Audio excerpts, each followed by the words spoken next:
Hello student, आपके पास जो सरल रेखा में गति थी उसके अंक के प्रश्न चल रहे थे और उस सरल रेखा में जो गति थी हमारे पास उस चैप्टर के हमारे पास ग्राफ पर आधारित प्रश्न रह गए थे। आज उन ग्राफ पर आधारित प्रश्नों को देखेंगे। तो हमारे पास ग्राफ के जो प्रश्न स्टार्ट होते हैं वो प्रश्न नंबर 26 से स्टार्ट होते हैं। तो हम क्वेश्चन नंबर का 26 को देखते हैं पहले। तो हमारे पास एक ग्राफ बना हुआ है प्रश्न नंबर 26 के अंदर। इधर हमारे पास समय दिखाया गया है, इधर समय बढ़ रहा है हमारे पास, और इधर दिखाया गया है वेग मीटर प्रति सेकंड में। ऊपर की तरफ हमारे पास वेग बढ़ता जा रहा है, इधर की तरफ हमारे पास समय बढ़ता जा रहा है। तो हमारे पास कोई एक कण की हमें ये गति दिखाई गई है कण की। तो हमारे पास इस प्रकार से वेग दिखाया गया कण का कि 4 से यहाँ पर नीचे की तरफ, फिर ये जो नीचे की तरफ आ रहा तो वेग क्या हो जाएगा हमारे पास माइनस का, और फिर ऊपर की तरफ बढ़ रहा है तो हो जाएगा हमारे पास प्लस का। तो हमारे पास प्रश्न के अंदर पूछा गया है एक सरल रेखा पथ में गतिमान वस्तु का वेग समय ग्राफ चित्र में प्रदर्शित किया गया है।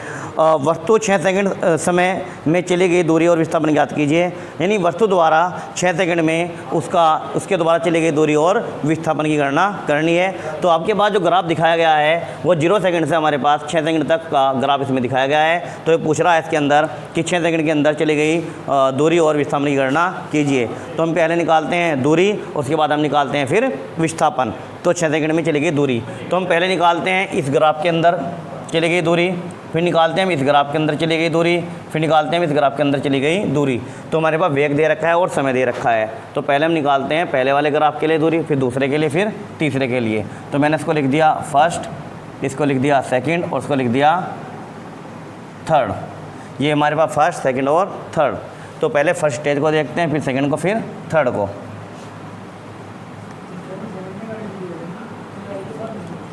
फर्स्ट कंडीशन हम देखते हैं इसकी पहले फर्स्ट कंडीशन, यानी फर्स्ट कंडीशन में हम हमारे द्वारा इसके वस्तु के द्वारा चली गई दूरी ज्ञात करेंगे। तो फर्स्ट कंडीशन में वस्तु द्वारा चली गई दूरी, वस्तु द्वारा चली गई दूरी, दूरी बराबर क्या होता है एक प्रकार से चाल गुणा समय, यानी वेग गुणा समय। तो हमारे पास इस दूरी को मान लिया हमने S1, क्या मान लिया S1 दूरी। तो वेग कितना हमारे पास यहाँ तक का 4 है, हमारे पास वेग कितना है 4, और समय कितना हमारे पास यहाँ तक का 2। तो ये हमारे पास सेकंड में और ये हमारे पास मीटर प्रति सेकंड में। तो हमारे पास कितना निकल गया 8 मीटर। तो दूरी निकल गई S1 बराबर 8 मीटर। अब हमारे पास सेकंड स्टेज है, सेकंड कंडीशन में वस्तु द्वारा चली गई दूरी, वस्तु द्वारा चली गई दूरी बराबर चाल गुणा समय। तो हमने क्या मान लिया था S2, फार्मूला लिखा हुआ है। तो वेग कितना हमारे पास यहाँ पर, ये वेग हमारे पास है 2, क्योंकि जब दूरी निकाल रहे हैं हमारे पास तो वेग हमारे पास यहाँ प्लस का यूज करेंगे। तो हमारे पास समय कितना है 2 से लेके 4 तक हमारे पास क्या बन गए 2 सेकंड, क्योंकि 4 में से 2 घटा दो तो हमारे पास कितना समय है 2 सेकंड का समय है हमारे पास, ये गुणा 2 तो हमारे पास निकल गया 4 मीटर। उसके बाद निकालते हैं थर्ड स्टेज में, थर्ड कंडीशन, वस्तु द्वारा चली गई दूरी, वस्तु द्वारा चली गई दूरी, ये मान लिया हमने S3, वही वेग गुणा हमारे पास कितना समय। तो हमारे पास यहाँ पर का जो वेग है हमारे पास वो कितना है हमारे पास 2, क्योंकि ये जो ग्राफ लाई कर रहा है तो 0, 2, 4 ये 4 तक था, और अगर हम देखें इसकी सीध में जा रहा है हमारे पास ग्राफ तो ये कितना हमारे पास 2 है। तो हमारे पास 2 गुणा, और हमारे पास यहाँ तक का समय यानी 4 से समय कहाँ पहुँचा 6 पर, तो कितने का अंतर आएगा हमारे पास 2 सेकंड का। अगर हम 6 में से 4 घटा दें तो हमारे पास 2 सेकंड बचेंगे, तो गुणा 2 तो हमारे पास निकला है 4 मीटर। अब हमें क्या निकालना है, चली गई कुल दूरी, वस्तु द्वारा चली गई कुल दूरी, वस्तु द्वारा चली गई कुल दूरी, वस्तु द्वारा चली गई कुल दूरी S1 plus S2 plus S3। तो हमारे पास निकला 8 प्लस 4 प्लस 4, तो हमारे पास निकल चुका है 16 मीटर। तो वस्तु द्वारा जो हमारे पास चली गई कुल दूरी है वो चली गई कुल दूरी हमारे पास कितनी है 16 मीटर है। तो हमारे पास एक आंसर आ चुका है। पहला जो हमारे पास का ऑप्शन था पहला ऑप्शन में हमें क्या निकालना था, वस्तु द्वारा चली गई दूरी निकालनी थी। अब हमें पूछ रखा है इसमें वस्तु द्वारा विस्थापन, यानी वस्तु द्वारा विस्थापन। तो अब हम विस्थापन ज्ञात करेंगे। तो विस्थापन में हम क्या लेते हैं, तो हमारे पास ऊपर की तरफ जो विस्थापन होगा ये हमारे पास प्लस का रहेगा, ये हमारे पास प्लस का रहेगा और ये रहेगा हमारे पास माइनस का। तो मैं इसी क्वेश्चन को आप पहले तो इसको इस प्रकार से नोट करेंगे। अब हम इसका क्या निकालते हैं, विस्थापन, यानी वस्तु द्वारा विस्थापन, वस्तु द्वारा विस्थापन, वस्तु द्वारा विस्थापन। तो विस्थापन कितना, वेग गुणा समय, तो हमारे पास ये प्लस का निकलेगा, ऊपर की तरफ है। फिर वस्तु द्वारा विस्थापन, वस्तु द्वारा विस्थापन, वस्तु द्वारा विस्थापन। अब हमारे पास कहाँ पहुँच चुका है, नीचे की तरफ चलेगा। नीचे की तरफ हम जब विस्थापन ले रहे हो तो वेग क्या है हमारे पास, माइनस का है। तो हम क्या करेंगे इसमें, तो हमारे पास वस्तु द्वारा विस्थापन S2 बराबर वेग गुणा समय, वेग कितना माइनस के 2, समय कितना 2, तो हमारे पास निकल गए माइनस के 4 मीटर, माइनस के 4 मीटर। अब वस्तु द्वारा फिर विस्थापन, वस्तु द्वारा विस्थापन, वेग गुणा समय, वेग कितना हमारे पास इधर हमारे पास 2 का है और समय कितना हमारे पास 2, तो ये निकल गया हमारे पास 4 मीटर। तो यानी जो हमारे पास नीचे की तरफ है इसमें हमने माइनस का यूज किया, तो हमारे पास जो विस्थापन निकला वो निकला हमारे पास 4 मीटर। तो S1 plus S2 plus S3। तो हमारे पास जो कंडीशन बनी है ये क्या बनी है हमारे पास, माइनस की। तो 8 - 4 + 4, तो हमारे पास क्या बन जाएगा, ये हमने विस्थापन निकाला अभी इस क्वेश्चन पर। 8 - 4 + 4, तो 4 से हमारे पास 4 कैंसिल, तो हमारे पास क्या बचता है 8 मीटर। तो हमारे पास निकलता है 8 मीटर। तो कहने का मतलब ये हमारे पास चलेगी दूरी ना लिखकर हम यहाँ लिखेंगे यहाँ पर विस्थापन, वस्तु द्वारा विस्थापन, वस्तु द्वारा कुल विस्थापन। तो हमारे पास वस्तु द्वारा कुल विस्थापन हमारे पास निकला है 8 मीटर और हमारे पास वस्तु द्वारा कुल दूरी निकली थी हमारे पास 16 मीटर। तो हमारे पास ये विस्थापन ज्ञात हो चुका है, इससे पहले हमने दूरी ज्ञात करी है।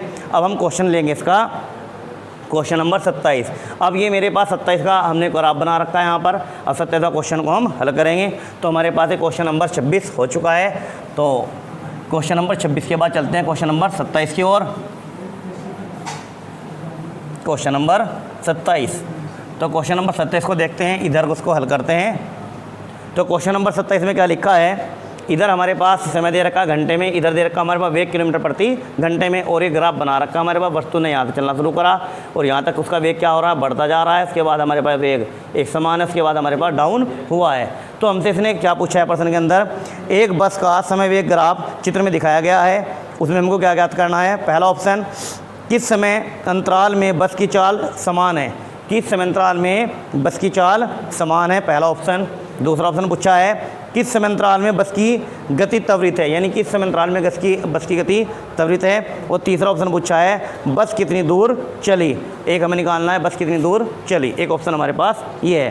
तो हम क्या करते हैं, पहला हमारे पास 26 का सोल्यूशन 27 का क्वेश्चन है हमारे पास, 27 का ग्राफ ये है, इसका हल यहाँ पे है। तो पहला ऑप्शन है 27 का हमारे पास, एक समान चाल, किस समय अंतराल में बस की एक समान चाल है। तो एक समान चाल किस समय अंतराल में है, किस समय अंतराल में बस की चाल एक समान है। तो हमारे पास पहला जो प्रश्न है, किस समय अंतराल में बस की चाल एक समान है, तो हमको ये बताना है किस समय अंतराल में बस की चाल एक समान, समय निकालना है, समय बताना है। तो हमारे पास ये ग्राफ जो आपको ग्राफ पढ़े गए थे पहले, हमारे पास ग्राफ इस प्रकार लाई कर रहा है। इसका मतलब है यहाँ पर हमारे पास वो समय जिसमें हमारे पास बस वो एक समान चाल से गतिमान है, वो समय हमारे पास 2 सेकंड से शुरू होता है, 2 घंटे से शुरू होता है और कहाँ तक चलता है 5 घंटे पर तक। यहाँ से हमारे पास 2 घंटे तक उसका स्पीड बढ़ रहा है, हमारे पास चाल बढ़ रही है, उसके बाद स्थिर हो चुकी है। फिर स्थिर कहाँ तक रही, वो हमारे पास 5 घंटे तक वो स्थिर है, इसके बाद वो डाउन होनी शुरू हुई है। तो हमारे पास वो समय जिसमें हमारे पास बस एक समान चाल से चलती है, वो समय हमारे पास 2 से लेकर 5वें घंटे तक, 2 से 5वें घंटे तक हमारे पास क्या चली है, वो बस एक समान चाल से चली है। तो उसका आंसर हमारे पास हो जाएगा दूसरे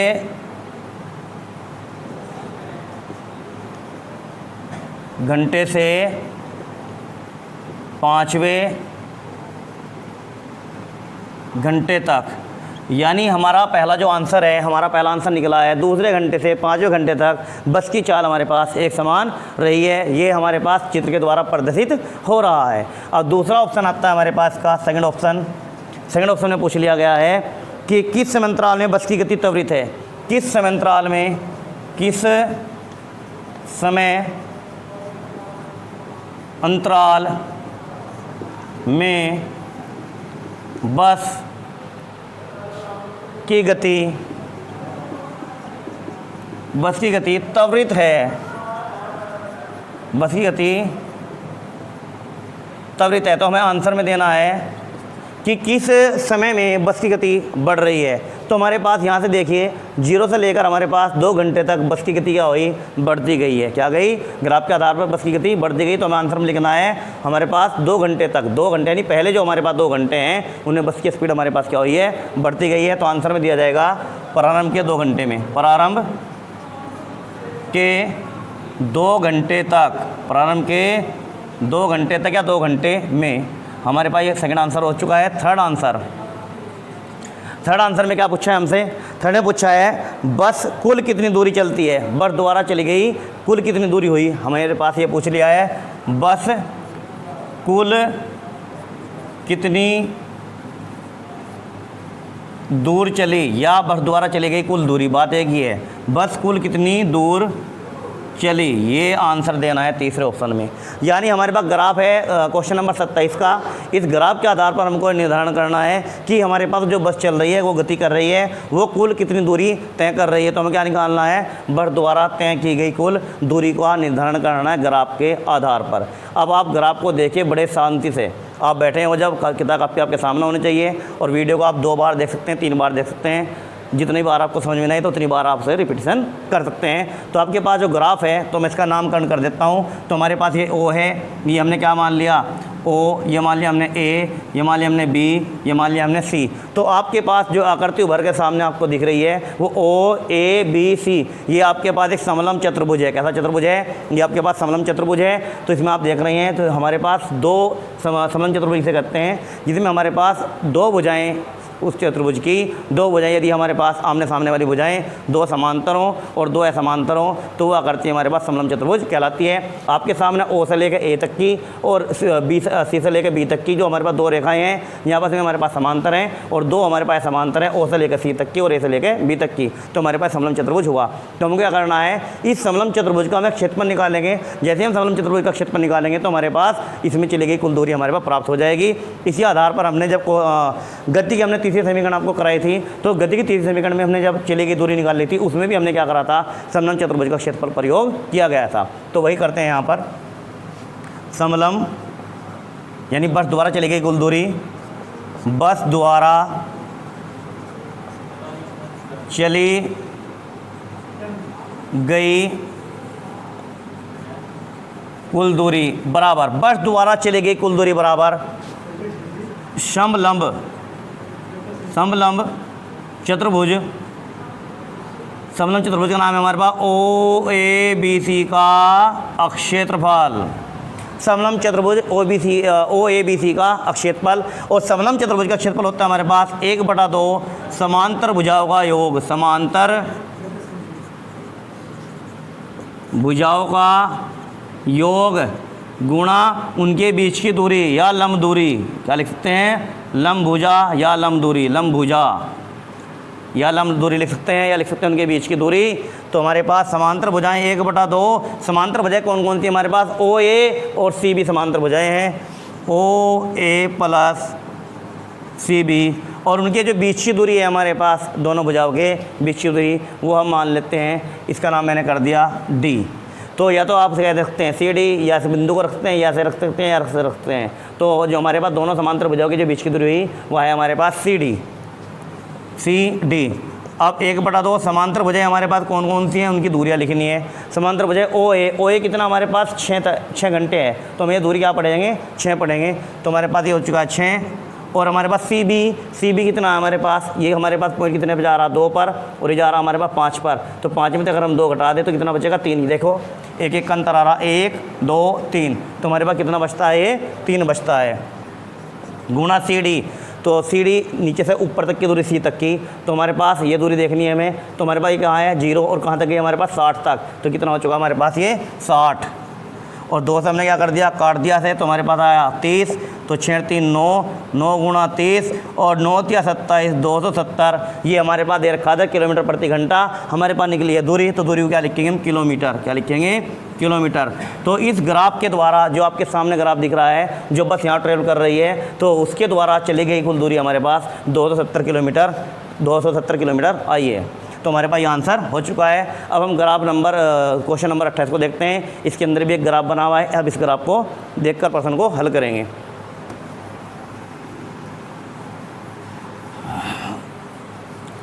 अब क्वेश्चन नंबर 28 का आपके पास ग्राफ जो दिया है, उस ग्राफ में आपके पास दिख रहा है यहाँ पर जो एक्स दिखा रखी है, उस एक्स पर हमारे पास समय ले रखा है घंटे में, और जो हमारे पास वाई एक्सिस है उसमें हमारे पास दूरी दिखा रखी है किलोमीटर में। तो हमारे पास जो ग्राफ यहाँ पर रहा है, तो ओ से हमारे पास इस पॉइंट तक हमारे पास ग्राफ क्या हो रहा है, इंक्रीज हो रहा है, बढ़ रहा है। फिर हमारे पास क्या हो रहा है, वो स्थिर बना हुआ है, उसके बाद फिर इंक्रीज हुआ है। तो क्वेश्चन के अंदर क्या पूछा है, क्वेश्चन पढ़ते हैं।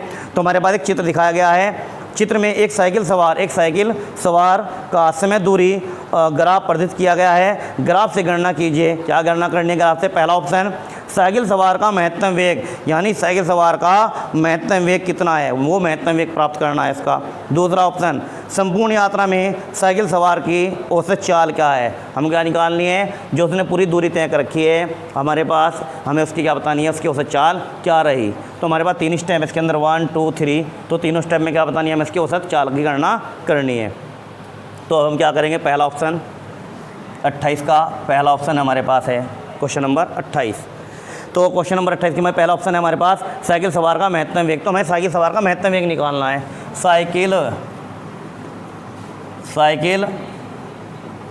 सवार का महत्तम वेग की हमको गणना करनी है। साइकिल सवार का महत्तम वेग कितना है, तो ग्राफ को देखते हैं कहाँ पर इसका वेग सबसे मैक्सिमम है।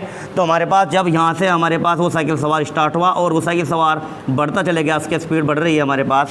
तो हमारे पास ये यहाँ पर अप हो रहा है। तो हमारे पास कहाँ तक गया है, 2 घंटे तक। 2 घंटे तक क्या हुआ उसमें, उसने दूरी मैक्सिमम तय कर रहा है वो। तो हमारे पास यहाँ तक की दूरी हमारे पास कितनी दिखाई गई, 20। तो ये हमारे पास क्या हुआ, दूरी बन गई 20 और समय कितना है हमारे पास 2 घंटे, यानी नीचे हमारे पास समय और दूरी हमारे पास बन चुकी है 20। तो हमें क्या निकालना है, वेग। और वेग बराबर क्या होता है हमारे पास, वेग बराबर यानी दूरी बटे एक प्रकार से हमारे पास वैसे तो होता है हमारे पास विस्थापन। ही क्या होता है, विस्थापन बटे समय होता है हमारे पास। अब यहाँ देखते हैं हमारे पास तो दूरी कितनी हमारे पास, यहाँ से 0 से 20 तक इंक्रीज कराओ तो हमारे पास क्या बन गए 20। और हमारे पास जो समय है, समय हमारे पास कितने हैं नीचे, 2 घंटे। ये हमारे पास समय हो चुके हैं 2 घंटे। 2 से हमने कैंसिल करा, कितना बचा हमारे पास 10। तो हमारे पास जो वेग निकल के आया इसका वेग हमारे पास निकला 10। और इधर हमारे पास किलोमीटर में है, इधर हमारे पास घंटे में है, तो उसकी यूनिट भी दी जाएगी। तो यूनिट हो जाएगी इसकी हमारे पास किलोमीटर प्रति घंटा, क्योंकि जो हमारे पास वेग होता है, जो वेग का मात्रक होता है मीटर प्रति सेकंड या किलोमीटर प्रति घंटा। वो डिपेंड करता है कि समय क्या में दे रखा हमारे पास, दूरी किस में है। तो हमारे पास किलोमीटर प्रति घंटा इसका महत्तम वेग प्राप्त हो चुका है। अब ऑप्शन नंबर इसका सेकंड ऑप्शन में क्या पूछा है, इसके सेकंड ऑप्शन में पूछ रखा है कि जो संपूर्ण यात्रा है, संपूर्ण यात्रा में साइकिल सवार की औसत चाल। तो संपूर्ण यात्रा में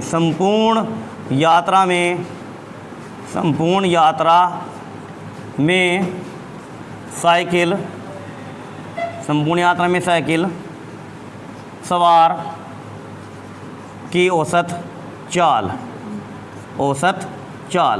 तो हमको क्या निकालना है ऑप्शन नंबर 2 के अंदर, क्वेश्चन नंबर 28 में हमें निकालना है संपूर्ण यात्रा में साइकिल सवार की औसत चाल की गणना करनी है। तो हमारे पास औसत चाल का जो फार्मूला होता है, चाल बराबर क्या होता है, दूरी बटे समय। लेकिन यहाँ है हमारे पास औसत चाल, तो औसत चाल क्या होगी हमारे पास, कुल दूरी बटे कुल समय। अब आप देख रहे हैं ग्राफ को, इस ग्राफ के अंदर देखिए जरा, अगर मैं इसमें पॉइंट लगाऊँ A B C, तो हमारे पास ये जो ग्राफ लाई कर रहा है O से A तक और A से B तक और B से फिर C पर लाई कर रहा है। तो आप देखिए जरा, इधर जो दूरी हमारे पास है, इधर हमारे पास समय है, तो ये दूरी चली हमारे पास O से A तक, A से B तक और B से C तक। अब इधर क्या बढ़ा, 10 20 30 40। लेकिन ये ग्राफ कहाँ तक बना रखा है, जो 30 से लेकर 40 तक की हमारे पास दूरी है उसकी मिडिल पॉइंट पर लगा रखा है ये पॉइंट। तो हमारे पास बीच में हमारे पास कहाँ तक हो जाएगा, 10 के 30 के और 40 के बीच में हमारे पास 10 किलोमीटर होता है। और उसका मिडिल पॉइंट हमारे पास कितना हो जाएगा, 5 पर। अर्थात कहने का तात्पर्य होगा होगा कि 10, 20, 30 और 5 यहाँ का हमारे पास कितना हो जाएगा 35। तो हमारे पास इस ग्राफ के अंदर जो साइकिल सवार है वो मैक्सिमम दूरी कितनी चल रहा है हमारे पास, टोटल जो दूरी है उसकी हमारे पास है वो 35 किलोमीटर है। और हमारे पास यहाँ तक का जो समय है नीचे की ओर बिंदु सी तक का जो समय है ओ से लेकर यहाँ तक का समय देखिए आप, वो कितना है हमारे पास 5 घंटे। तो हमारे पास कुल समय कितना हुआ 5 घंटे, और हमारे पास कुल दूरी कितनी हुई हमारे पास, ये दूरी हो चुकी है हमारे पास 35 किलोमीटर। तो हमारे पास यहाँ पे देखते हैं औसत चाल बराबर का सूत्र होता है हमारे पास, औसत चाल बराबर कुल दूरी बटे कुल समय, कुल दूरी बटे कुल समय।